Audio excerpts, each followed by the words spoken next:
Olá, queridos irmãos e irmãs, nos encontramos mais uma vez para pensarmos os salmos, refletir com eles, rezar com os salmos em nossa vida. Hoje refletiremos o Salmo 22.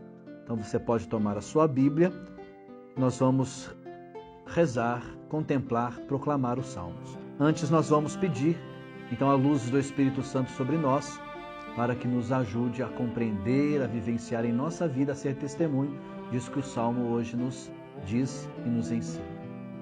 Vinde, Espírito Santo, enchei os corações dos vossos fiéis e acendei neles o fogo do vosso amor. Enviai o vosso Espírito e tudo será criado, e renovareis a face da terra. Oremos. Deus, que instruísse os corações dos vossos fiéis com as luzes do Espírito Santo, fazei que apreciemos retamente todas as coisas, segundo o mesmo Espírito, e gozemos sempre da sua consolação, por Cristo Senhor nosso. Amém. Divino Espírito Santo, descei sobre nós, iluminai-nos e permanecei para sempre. Amém. Diz assim o Salmo: meu Deus, por que me abandonastes? Apesar de meus gritos, minha prece não te alcança. De dia eu grito, meu Deus, e não me respondes. Grito de noite e não fazes caso de mim. E tu habitas no santuário, onde Israel te louva. Nossos antepassados confiavam em ti, confiavam e tu salvavas.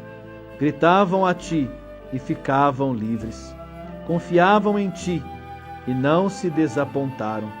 Quanto a mim, eu sou um verme e não homem, riso dos homens e desprezo do povo. Todos os que me veem zombam de mim, abrem a boca e balançam a cabeça. Eles recorrem ao Senhor, pois que o Senhor o salve, que o liberte, se é que o ama de fato. Foste tu quem me tirou do ventre e me confiou aos peitos da minha mãe. Fui entregue a ti desde o nascimento, desde o ventre materno tu és o meu Deus. Não fiques longe de mim, que a angústia está perto, e não há ninguém para me socorrer. Cercam-me touros numerosos, touros fortes de Bazã me rodeiam. Contra mim escancaram a boca os leões que dilaceram e rugem. Estou como água derramada, e meus ossos todos se desconjuntam. Meu coração está como cera derretendo-se dentro de mim. Minha força secou como argila, e minha língua colou-se ao maxilar. Tu me colocas na poeira da morte. Cães numerosos me rodeiam, e um bando de malfeitores me envolve, furando minhas mãos e meus pés. Posso contar todos os meus ossos. As pessoas me observam e me cercam. Entre si repartem minhas vestes e sorteiam a minha túnica. Tu, porém, Senhor, não fiques longe. Força minha, vem socorrer-me depressa. Salva meu pescoço da espada e minha pessoa das patas do leão. Arrancam-me a goela do leão, faze-me triunfar dos chifres do búfalo. Vou contar tua fama a meus irmãos, vou louvar-te no meio da assembleia. Você que teme ao Senhor, louvem ao Senhor. Glorifiquem-o descendência toda de Jacó. Tema-o descendência toda de Israel. Sim, porque ele não desprezou, não desdenhou a desgraça do pobre, nem lhe ocultou a sua face. Quando gritou por socorro, ele o escutou. De ti vem o meu louvor na grande assembleia. Cumprirei meus votos na presença dos que o temem. Os pobres comerão e ficarão saciados. Louvarão o Senhor aqueles que o buscam. Que o coração de vocês viva para sempre. Todos os confins da terra se lembrarão e voltarão para o Senhor. Todas as famílias das nações se prostrarão na presença dele. pois a realeza pertence ao Senhor, é Ele quem governa as nações. Diante dele se prostrarão as cinzas da tumba, diante dele se curvarão os que descem ao pó. O Senhor me fará viver para ele, minha descendência o servirá. Fará do Senhor para a geração futura, contará a justiça dele ao povo que vai nascer, tudo que o Senhor realizou. Então, queridos irmãos, nosso Salmo 22, como podemos perceber, ele é de súplica individual. É alguém que clama ao Senhor, é alguém que suplica ao Senhor por uma necessidade, por um conflito, por uma perseguição. É uma pessoa que enfrenta terrível conflito com o poderoso inimigo, como podemos ver. É um poderoso inimigo. Para essa pessoa que suplica ao Senhor que o ajude, justamente a última esperança dele é o Senhor. Porém, a princípio parece estar ausente o Senhor. A última esperança é o Senhor, que parece estar ausente. Nós vemos aqui, interessante, que parece estar ausente. Vamos compreender, então, na organização do Salmo, como surgiu o Salmo, onde está o rosto de Deus, não é? Como nós podemos ver Deus aqui que, porventura, pareça estar ausente. Nosso Salmo, ele sofreu várias adaptações ao longo dos anos, ao longo dos tempos, mas esse Salmo que nós refletimos aqui, a forma como que ele está, ele pode ser dividido em 3 momentos. Primeiro momento, estão divididos ali em 3 momentos distintos, é importante nós vermos isso, né? Primeiro momento, então, é uma súplica, é uma situação dramática, então a súplica, ele leva em consideração isso. Uma situação dramática que vive aquele que é acusado, aquele que é injustiçado. A vida de alguém está por um fio. A vida de alguém está por um fio. Então é essa situação desta primeira parte. Alguém que está sofrendo ali uma situação dramática e tem a vida contada por um fio, né? De tanta perseguição que tem contra eles. O segundo momento muda-se, né, a situação. Pode ser uma promessa de ação de graças ou até a própria ação de graças após a superação de um conflito. Então nós temos aí a segunda parte, é a superação de um conflito, alguém que tem ali uma ação de graças por isso, ou uma promessa que foi feita e tem uma ação de graças essa promessa, ou a própria ação de graças pelo fim do conflito. E no terceiro momento, o último momento, é um hino ao Senhor, que é o Rei Universal. Então, um hino de expressão real ao Senhor, de alguém que cantou por isso. Cantou um hino em ação de graças ao Senhor. Então, nós temos esses 3 momentos. Primeiro momento do versículo 2 ao 22. O segundo momento do 23 ao 27. E, por último, o terceiro momento, 28 ao 32. É sempre bom a gente olhar o Salmo, rezar e ver as imagens que ele nos apresenta. Isso nos ajuda muito a pensar a realidade do Salmo. Veja que esse Salmo ele tem imagens muito fortes, né? São muitas as imagens e elas são fortes. O salmista ali vai descrever a presença dos inimigos usando essas certas imagens, né? Como animais até ferozes. Isso é muito importante. A crueldade, né, que imperava nessas situações da perseguição dos injustos para com o justo, né? Então usam sempre essas imagens fortes. Queridos irmãos e irmãs, diante de tudo isso, como nós podemos pensar o surgimento deste salmo? Então nós podemos pensar de princípio que é grande e terrível um conflito entre os justos e injustos. É um conflito violento, né?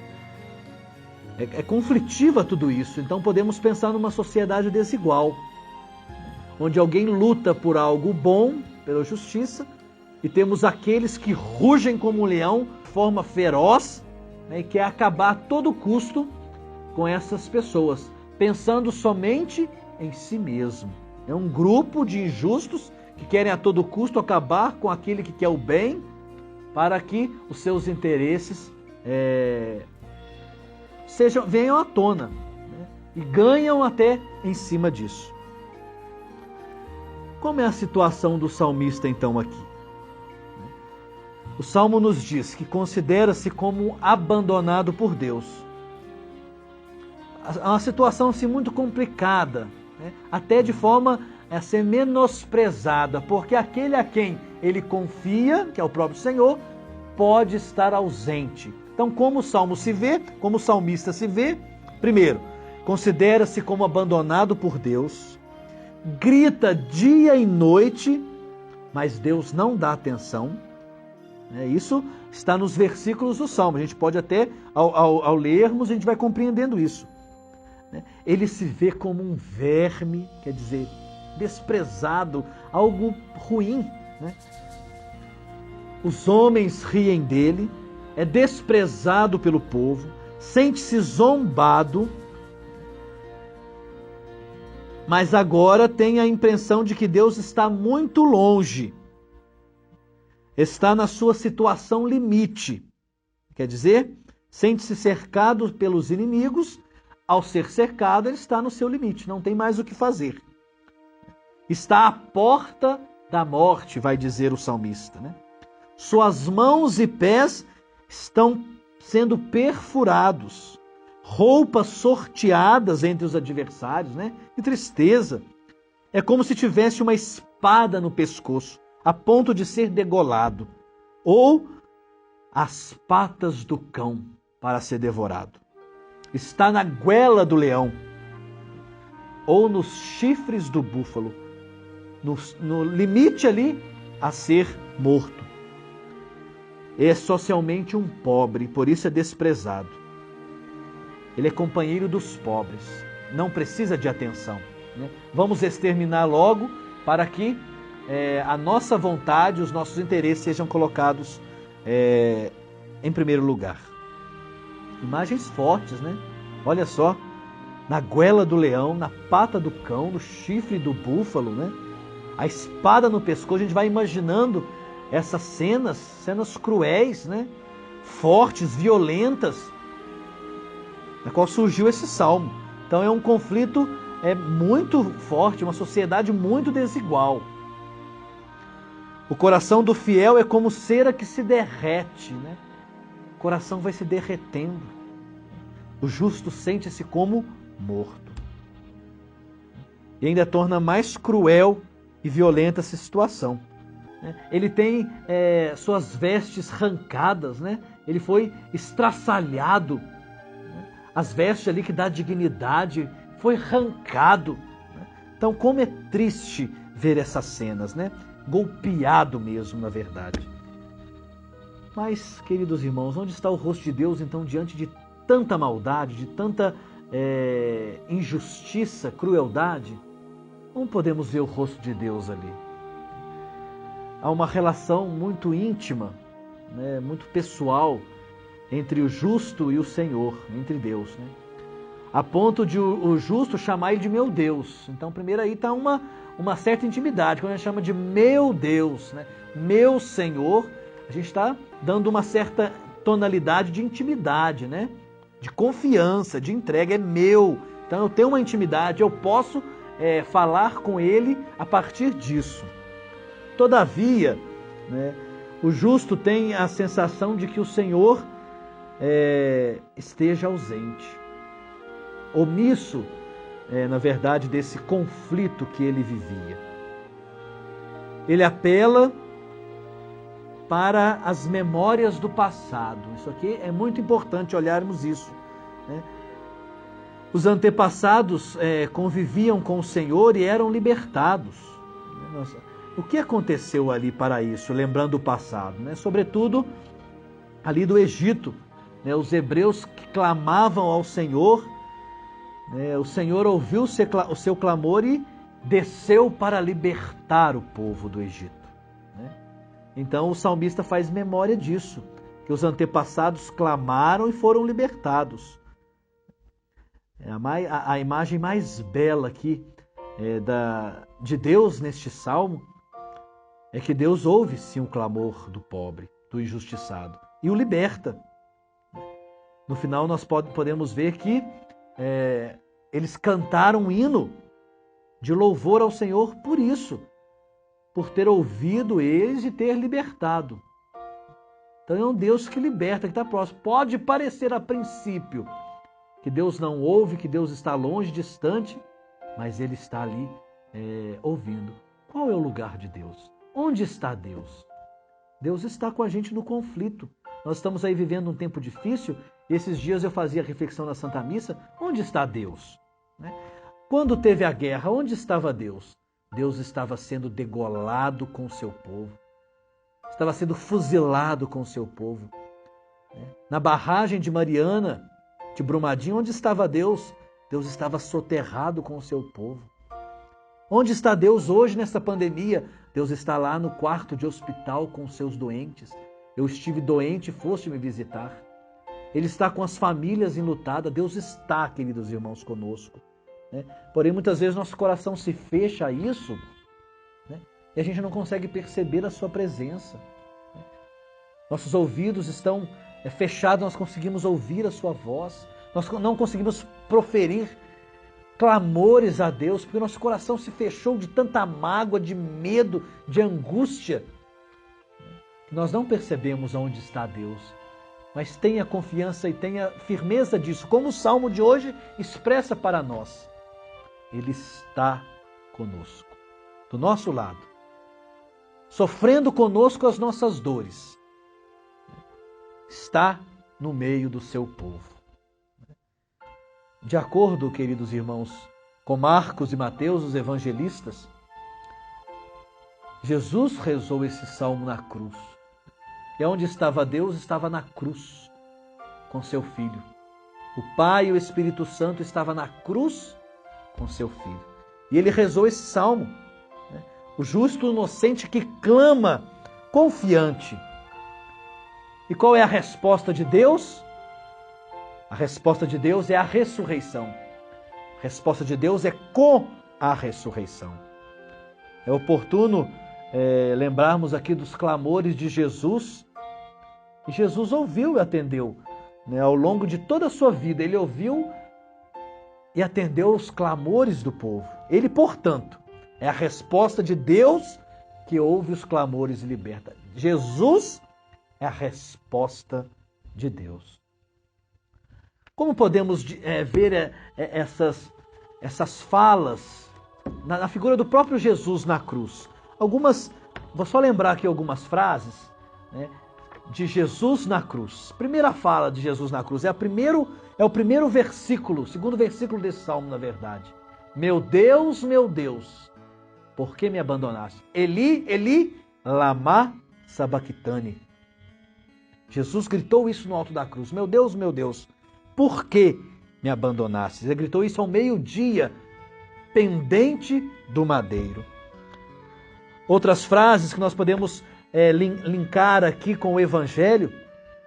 Salmo 22, no versículo 16, diz assim: seca como a telha esta minha garganta, a língua pegada ao paladar. E no Evangelho de Mateus nós podemos ver uma esponja a embebeu em vinagre e lhe deu a beber, embebendo uma esponja de vinagre. Os soldados lhe ofereceram vinagres, nos diz Lucas na sua frase. E João nós podemos ver também, para que se terminasse e cumprisse a escritura que diz: tenho sede. Salmo 22, ali no versículo 19, nós podemos ler: entre si repartem minhas vestes e sorteiam minha túnica. Mateus nos diz: repartiram entre si as minhas vestes e lançaram sorte. Marcos vai nos dizer: repartiram suas vestes, lançando sorte sobre elas. Lucas, repartindo suas vestes, sorteavam-nas. Então vejam, queridos irmãos, o Senhor cantou este salmo no alto da cruz. E ali está a presença de um Deus, do rosto de Deus, que é o rosto do servo sofredor, que é o rosto de um Deus que foi morto para nos salvar, que deu a sua vida pela nossa vida, para que tivéssemos vida e vida em abundância. E a expressão maior da resposta de Deus tem para todos nós é a ressurreição. A morte não é o fim, ela não nos aniquila, mas é a vida que vence a morte. Na dinâmica de Jesus, quando morremos, é que nós vivemos. A semente, para produzir os frutos e as flores necessárias, a semente precisa morrer no seio da terra. Nós somos plantados no seio da terra para produzir, para levar ao céu as flores e os frutos necessários de nossa vida aqui nesse mundo. Então a resposta é a vida de Jesus no meio de nós, que continua presente no meio de nós. Como?